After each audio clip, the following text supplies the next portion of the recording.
Welcome to another episode of Sports and Discourse with your host, Derek Stevenson. And listen, I know today is the kickoff of the 2022 NFL season, and a lot of you probably aren't even going to watch this video because you're going to be watching your favorite NFL team play today. I understand that, but I still got to take some time out to celebrate my University of Kentucky Wildcat football team. Man, yesterday, all they was doing was making history. First of all, congratulations to Coach Mark Stoops. He has just continued to improve and change the whole culture of Kentucky football since he's been here. Eventually, they're going to have to put a statue somewhere on campus of this man because I feel like, especially with the BCS championship series expanding in several years down the line, expanding to 12 teams, I just feel like at some point he's going to have Kentucky football competing for a championship. And I know we had the little silly beef, a little while ago with the Kentucky football and basketball, but Kentucky really is becoming a football school now under this new coaching staff. With Mark Stoops leading the way, man. And congratulations to him on becoming the winningest coach at Kentucky. He passed Coach Barry Bryant last night with his win over Florida. And, also he actually contributed to Kentucky's first time beating Florida consecutively since 1976. And over the last 5 years, they've beaten Florida 3 times. So Coach Mark Stoops is just doing wonders with this program, man. I know several years ago there was all these rumors of him maybe potentially taking other jobs, and he chose to just ride it out with Kentucky, and I'm super excited and super grateful that he did because I just grew up in an era where Kentucky football was just an afterthought, man. Like, realistically, the only school in the SEC East that I figured we was better than actually was Vanderbilt. And some years that was even a toss-up, but I kind of just felt confident that we could get Vanderbilt. But everybody else, man, I just didn't ever think Kentucky could compete with them. And now it's just getting to that point where these schools are going to have to be on notice when they see the Big Blue Nation is coming. And it don't matter if you playing us in Lexington or if you playing us at home. You got to watch out for Big Blue now. And it's just it's a wonderful sight to see, man. I'm excited to see what this team is going to do and how they're going to finish the season. I don't want to get too excited though, because we still we had a couple players on suspension. We lost a couple players with significant injuries. The offensive line was struggling.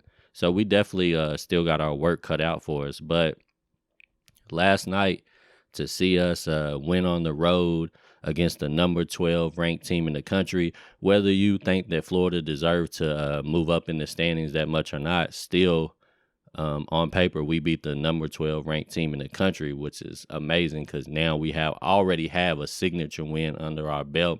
And we did it without our all-SEC running back. And, we just found a way to win. The game started off kind of the way that the first half started off against Miami. Kentucky was just struggling to move the ball. They weren't able to rush. Florida was getting pressure on Will Levis. Kentucky was making mistakes. But defensively, Kentucky was solid the whole entire game. They was constantly getting pressure on Florida's quarterback. They were creating key turnovers. Jordan Wright, it was his first game back off suspension, and he was immediately impactful. He was getting interceptions. He was getting sacks. He was getting tackles for loss. He was just kind of doing it all. So shouts out to him, man. We really appreciated your contribution to the game last night. You definitely was standing out on the screen, flying around, making plays. Kentucky's defense just, they was just staying strong, man, until Kentucky's offense was able to figure it out. The defense supported them and held them down like you're supposed to. And then eventually Kentucky's offense started to look better. They started to actually run the ball really well. And it definitely opened things up for Will Levis and gave him the opportunity to start slinging some passes and start to look, a little bit more like what we expected of him. Definitely still, Kentucky's offensive line has definitely got to, keep improving and to try to make things a little easier. But they definitely was running the ball well, and that was helping take pressure off Levis. So we definitely look good. I'm definitely encouraged right now. Can't wait till we get Chris Rodriguez back in the lineup and see what we can do. But I'm just glad because the Florida game was one that scared me.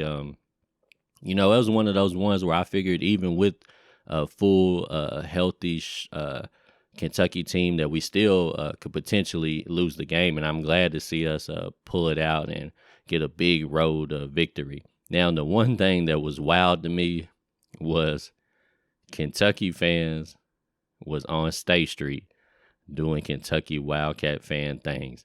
And I know me being a little bit older, maybe I'm just out of that phase, but I like to think that even when I was younger, that I wouldn't have flipped cars over the second victory of the season. Now, don't get me wrong, it was a big win. And if we finish out the season strong, it could be a really it could be a really big win that could contribute to us potentially having a better bowl game than we anticipated. So I don't want to downplay the win, but at the same time, I don't think it was worthy of flipping cars and tearing up things over on the campus, man. Y'all got to learn to chill, like enjoy y'all's victory, but calm down a little bit because we still got a lot of season left. And, if we ever win the championship, then I might come down there with y'all and flip some cars. But right now, just relax a little bit and enjoy the process because even though we are definitely growing and becoming better as a program, we still got a little ways to go. So just remember that before you flip the next car. But enjoy the rest of your weekend. Kentucky's here, and Kentucky, some of the players and coaching staff, just their mentality, they putting people on notice. They letting you know that this Kentucky team is different, and I agree with them. This Kentucky team, you cannot overlook them. If you do, you might be going home with a loss. So shouts out to Kentucky. Shouts out to Coach Stoops. Man, we really appreciate what you've done for this program, and just continue to get better. And let's go, Big Blue. We here now, man. So, but anyways, y'all let me know what y'all think, man. How excited was you? Was you down on State Street flipping cars? I hope not, but just let me know how y'all feeling about Kentucky right now. We'll get back at it next time. Sports and Discourse with Derek Stevenson.